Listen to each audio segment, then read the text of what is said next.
Morning guys, how we doing? Welcome back to the Three Hammers. Obviously now into the international break. I just do these videos probably every other day, or just a little catch up over the international break, just any news or any sort of topics that you guys want covered. So, if you do have some ideas, put them in. So today really is just about, just like I say, the little bits of news that are out there. The Harry Maguire one's being recycled again. Apparently you can get him for 15 million. This just screams of, just lazy press day, to be honest with you. The only way he's coming in is if David Moyes stays. It's the only way that I see him coming in. I'll be honest with you, I'm not against him. Not the Moyes thing, but just Harry Maguire in general. If we are going to be really short of centre-backs, and just listen to this argument, guys, before you jump on me. Oggy's going to go, retire. God bless him. A Gerd, we know, wants to leave, and Zuma is, just on the decline now. Mavropanos is probably the only one who's going to be around. So we will need centre-backs, and I think if you can get Harry Maguire for 15 million, even if he's not the starter, he's a good one to have around. He's a decent centre-back, he will do a job. Let's not forget what Craig Dawson, how we all felt about him, and he ended up being a bit of a cult hero. I'm not comparing the two, but I think for 15 million, and if his wages were decent and he didn't come with this sort of self-entitlement and thinks he's bigger than West Ham, he wouldn't be that bad a signing. That's just my opinion on it. Do I want him? Not particularly.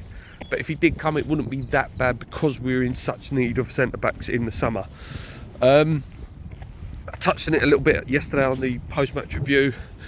A couple of rumours now about Lucas going to Real Madrid. Real Madrid are sniffing around 100 million. And then obviously there's the one with Bruno Guimaraes to Man City. So those two potentially both could move. You could have Paqueta going to City, Bruno going Real Madrid, or vice versa. We all know that Lucas will go in the summer. It's sad because he is a top player, but that's what happens. This is what happens when you don't fully go all the way and give players what they want, and show real true ambition to reach the top level.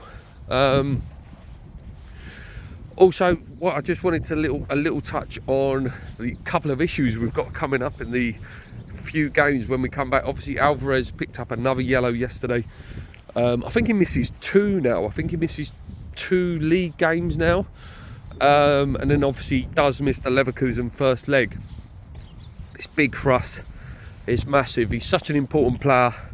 Integral to sort of everything that we want to do. He's so good. He covers so much ground. He's actually really good on the ball as well. Very underrated on the ball. I remember when we first signed him, a lot of channels, some of them were saying, watch him, he's not that great on the ball, he's a little bit static. And this was rival fans, not West Ham fans. He can pass the ball, he can try and get the ball up the pitch when he needs to. And it just scares me a little bit, because I thought the midfield was good yesterday. Socek, him, Paqueta at the top of it. So that's going to be, either Ward-Prowse is going to go in there, or we'll put Phillips back in there, who's completely out of form. Phillips against Leverkusen. If Phillips probably will be the one who plays against Leverkusen, unless he comes up with a new idea. He's going to have a game of life. He's going to have his best West Ham performance for us to have a good chance in that game. And obviously the league games, we've obviously got Tottenham.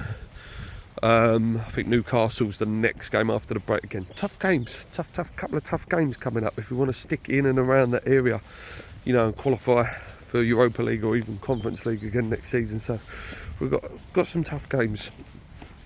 The only other thing, just wanted to touch on, just to sort of summarise the video. For those of you don't really follow Bundesliga myself either, but I did sort of look at results yesterday. Freiburg played Leverkusen, and Leverkusen beat them 3-2. So it just shows, listen, they did go 3-1 up.